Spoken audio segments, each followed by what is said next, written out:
Oke, sebelumnya saya ucapkan selamat pagi kepada Bapak dosen, yaitu Bapak Nanda Felani Bayhaki, Sarjana Sosiologi, Magister Pendidikan, selaku dosen pengampu pada mata kuliah pengembangan karakter agama. Dan juga saya sapa rekan-rekan mahasiswa atau kepada setiap orang yang akan menyaksikan tayangan video berikut, izinkan saya memperkenalkan diri. Saya David Batee dengan nomor induk mahasiswa 211111930 dari Fakultas Informatika, Program Studi Teknik Informatika dari kelas IFA Pagi, Universitas Mikroskill Medan. Kali ini izinkan saya mempresentasikan bagaimana peran kita sebagai umat beragama dalam meresponi permasalahan-permasalahan sosial yang kerap kali terjadi di lingkungan masyarakat, bahkan yang terjadi di bangsa kita. Kali ini izinkan saya mengangkat 3 topik pembahasan.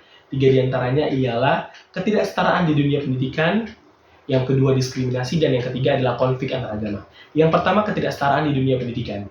Kesenjangan akses pendidikan adalah kondisi di mana kesempatan untuk memperoleh pendidikan yang berkualitas tidak merata antar individu atau kelompok masyarakat.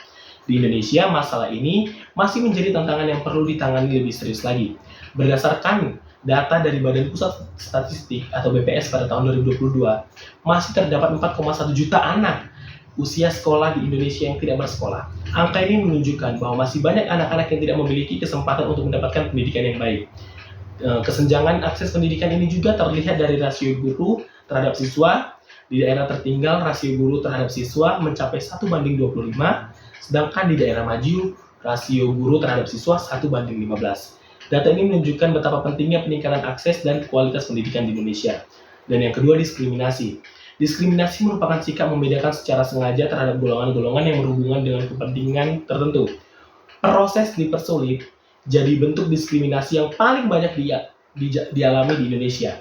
Berdasarkan hasil survei Komisi Nasional Hak Asasi Manusia atau Komnas HAM yang bekerja sama dengan Litbang Kompas, hasil survei menunjukkan responden yang pernah mengalami atau mendengar adanya perlakuan diskriminasi itu terbanyak dari tingkat pendidikan tinggi, yaitu 43,6%, ekonomi kelas atas 53,2%, dan yang tinggal di wilayah perkotaan 32,8%. Perlakuan tersebut juga lebih banyak dialami oleh mereka yang pernah mengadu atau mengalami, atau maksud saya mendampingi anggota keluarga atau kerabat atau tetangga yang mengadukan pelanggaran hak memperoleh keadilan, yaitu sebanyak 54,7%. Yang ketiga, konflik antar agama. Negara Indonesia terdapat 6 agama yang sah, yaitu Kristen, Katolik, Islam, Hindu, Buddha, dan Konghucu. Walaupun bangsa Indonesia menjunjung tinggi toleransi dan persatuan di dalam Garuda Pancasila maupun hal hukum lainnya, perselisihan agama tetap termasuk salah satu masalah sosial yang sering terjadi di Indonesia. Faktor terjadinya perselisihan agama adalah kurangnya toleransi. Masyarakat masih mementingkan diri sendiri atau menganggap agamanya yang paling benar, dan lain sebagainya. Dari perselisihan agama, terdapatlah dampak negatif yang bisa merusakkan bangsa Indonesia, yaitu ketika kita merasa agama kita yang paling benar dan menyudutkan agama lain.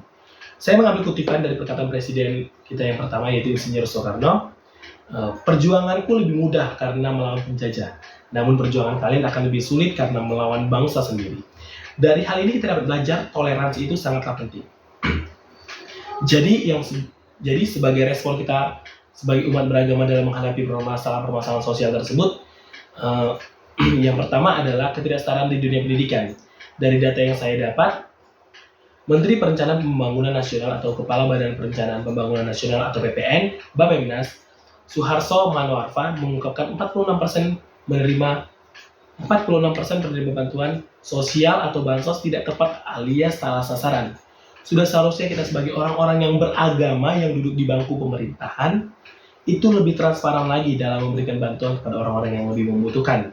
Karena integritas adalah suatu hal penting yang telah diajarkan oleh setiap agama, maka untuk itu marilah kita implementasikan dalam kehidupan kita sehari-hari, terkhususnya akses pendidikan untuk orang-orang yang tertinggal di daerah-daerah terpencil.